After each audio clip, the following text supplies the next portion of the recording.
Ravi de vous retrouver pour ce nouveau numéro du Dessous des cartes. Notre photo du jour nous emmène en Californie, à San Francisco, devant le siège de Twitter en janvier 2021, qui venait de prendre une décision historique, suspendre le compte de Donald Trump. Il s'agissait, selon Twitter, de l'empêcher de mettre davantage en péril la démocratie américaine, tandis que ses partisans avaient envahi violemment le Capitole à Washington.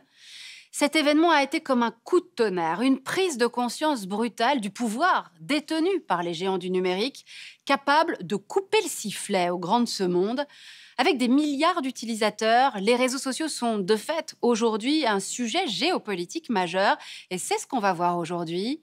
Car ces réseaux sur lesquels nous passons des heures, qui les contrôle ?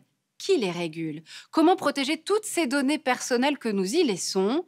Vous allez voir que selon qu'on vit dans un état de droit ou dans un régime autoritaire, la question ne se pose évidemment pas de la même manière. Sortons nos cartes. En 2021, 53,6% de la population mondiale est présente sur les réseaux sociaux, soit la quasi-totalité des internautes. On dénombre plus de 4,2 milliards de comptes actifs, soit un demi-milliard de plus qu'en 2020. Un internaute a en moyenne un compte sur un peu plus de 8 plateformes et il y consacre près de 2h30 par jour. Alors si l'histoire d'Internet remonte aux années 1960, l'histoire des réseaux sociaux, elle, est relativement récente. Elle commence en 1997 avec l'apparition aux États-Unis du premier réseau social à proprement parler, 6degrees.com. D'autres plateformes de ce type vont ensuite se développer. En 2002, c'est le cas de Friendster, suivi en 2003 par MySpace, avant que n'apparaissent les géants que l'on connaît aujourd'hui, Facebook en 2004, YouTube et LinkedIn en 2005 ou encore Twitter en 2006. Ces réseaux sociaux, qui ont fait la fortune de la Silicon Valley en Californie, ont très rapidement su recruter des abonnés bien au-delà des États-Unis. Les plateformes américaines sont d'ailleurs celles qui cumulent aujourd'hui le plus d'utilisateurs à travers le monde. 2,7 milliards pour Facebook, 2,3 milliards pour YouTube, 2 milliards pour WhatsApp, 1,3 milliard pour Facebook Messenger, 1,2 milliard pour Instagram, 740 millions pour LinkedIn ou encore 353 millions pour Twitter, très influent en raison de son succès auprès des milieux politiques et médiatiques. Pourtant, il existe d'immenses territoires où les géants américains ne sont pas ou peu présents, et ce, on va le voir pour deux types de raisons. Technique d'une part, lorsque la connexion à Internet, la qualité du débit ou l'accès à du matériel adéquat n'est soit pas possible, soit trop coûteux. C'est le cas d'une partie du continent africain, où la part de la population présente sur les réseaux sociaux oscille entre 8 et 16%, à l'exception de l'Afrique du Nord, 45%, et de l'Afrique du Sud, 41%. Il y a d'autre part des raisons politiques à cette géographie des réseaux. À cet égard, le cas de l'Iran est intéressant. Instagram y est la plateforme préférée des internautes. Une performance assez inattendue quand on sait que Facebook, Twitter ou encore YouTube y sont bloqués par les autorités depuis des années. Les gardiens de la révolution ont en revanche encouragé l'émergence de solutions locales pour tenter de garder Internet sous contrôle. En 2018 déjà, le guide suprême qui détient le vrai pouvoir en Iran, l'ayatollah Khamenei, a ainsi recommandé à ses abonnés d'utiliser des messageries développées en Iran, comme Gap ou encore Soroush.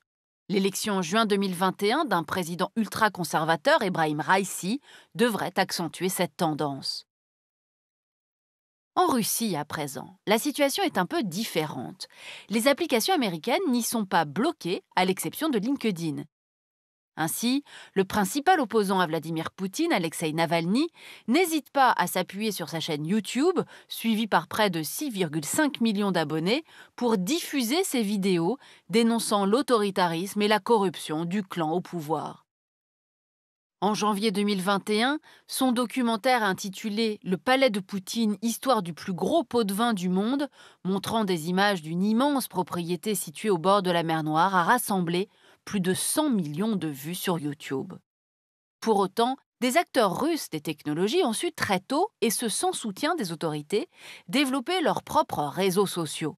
Ces derniers, essentiellement utilisés en Russie et aujourd'hui surveillés de près par Moscou, sont également présents en Europe de l'Est.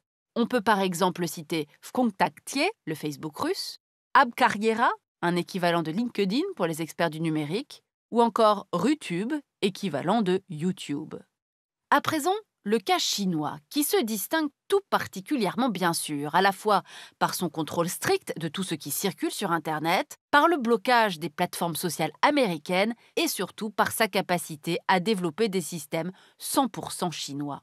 Son réseau social, WeChat, est ainsi incontournable dans la vie des Chinois. Il s'agit d'une plateforme rassemblant des outils similaires à Facebook et Instagram, tout en y intégrant des sites de e-commerce chinois comme Alibaba. WeChat talonne aujourd'hui le géant américain Instagram en termes de nombre d'utilisateurs, 1,2 milliard tous les deux, et commence à s'implanter au-delà du territoire chinois. Mais à l'été 2021, Pékin a repris en main les géants de la tech chinoise en limitant leur puissance et leur influence.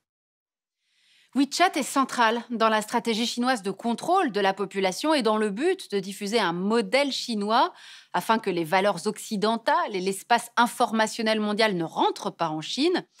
Alors voyons maintenant un peu plus en détail comment ce modèle numérique chinois, totalement contrôlé par le pouvoir, s'est mis en place. Dès 1998, la Chine a érigé une grande muraille numérique. Une stratégie qui lui permet de bloquer non seulement de nombreux sites étrangers, comme Facebook, YouTube ou encore Twitter, mais également de contrôler de très près ce qui se passe sur le web chinois. Ainsi, lorsque les internautes font une requête sur le web, les 3/4 du trafic restent à l'intérieur du territoire de la Chine. Le reste est dirigé vers les États-Unis. À titre de comparaison, c'est le ratio inverse pour la France ou l'Allemagne, dont on estime que 25% du trafic seulement reste dans le pays d'origine de la requête. Il n'en reste pas moins que cette structuration du réseau Internet de la Chine a surtout permis à des acteurs chinois de développer en toute quiétude des géants qui se sont hissés dans le top 10 des réseaux sociaux les plus utilisés au monde, à l'image de WeChat que l'on a vu tout à l'heure. Mieux encore, ce protectionnisme numérique n'a pas empêché des acteurs chinois de partir à la conquête de nouveaux marchés, à l'image de TikTok, une application née en 2017 et développée par l'entreprise chinoise ByteDance. 3 ans seulement après son lancement, cette application spécialisée dans la diffusion de vidéos courtes cumulait près de 700 millions d'abonnés hors Chine. De nombreux utilisateurs, friands de cette application chinoise, la téléchargent partout dans le monde, aux États-Unis, en France, mais aussi en Inde, au Brésil, au Mexique ou encore en Russie. Depuis 2018, TikTok, c'est l'application la plus téléchargée au monde, à l'exception de celle consacrée aux jeux. Alors voyons à présent ce qu'il en est dans la démocratie libérale qui a longtemps été pionnière et leader dans le domaine numérique, les États-Unis, qui sont aujourd'hui, on va le voir, en plein débat sur les enjeux de régulation. Au départ, les États-Unis, le pays du libéralisme, ont laissé faire les acteurs du numérique. Symbole d'une réussite à la fois technique et entrepreneuriale américaine, les GAFAM témoignaient de l'influence des États-Unis dans le domaine d'Internet depuis sa création.